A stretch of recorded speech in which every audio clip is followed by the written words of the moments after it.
హైదరాబాద్ మలక్పేట చాదర్గఢ్ పరిధిలోని దర్బార్ మైసమ్మ ఆలయం సమీపంలో ప్రభుత్వ భూమిలో అక్రమ నిర్మాణం కలకలం రేపుతోంది.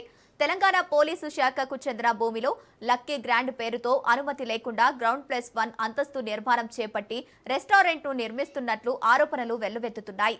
ఈ వ్యవహారంపై ఆలయ కమిటీ సభ్యులు, భక్తులు తీవ్ర ఆగ్రహం వ్యక్తం చేస్తున్నారు.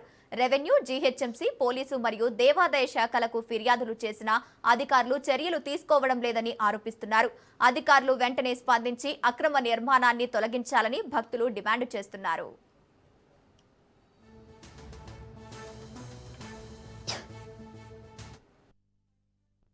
చదరగట్టునే మా ఫ్యామిలీ కూడా అందరు ఇక్కడనే పుట్టి పెరిగిన వాళ్ళు.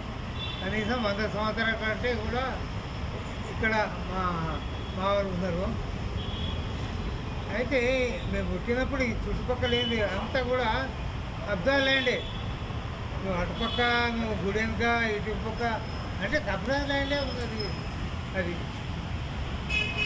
ఈ మధ్యలో ఈ ఓటర్లు పెట్టేది ఇంకా సమస్య ఎక్కువైంది కనుక ఈ ఓటర్ను తొందరగా డిమాలిష్ చేసి మాకు ప్రశాంతత ఉండాలి. గుడికి వచ్చినప్పుడు ప్రశాంతంగా గుడికి వచ్చేటట్టు ఉండాలి. గుడికి వచ్చేటప్పుడు అక్కడ 4 వెహికల్లు ఇక్కడ దాకా వాళ్ళ వీళ్ళని దుబ్బుకుంటూ గుళ్ళకి రావడము మాకు చాలా అంటే చాలా ట్రబుల్ అవుతుంది.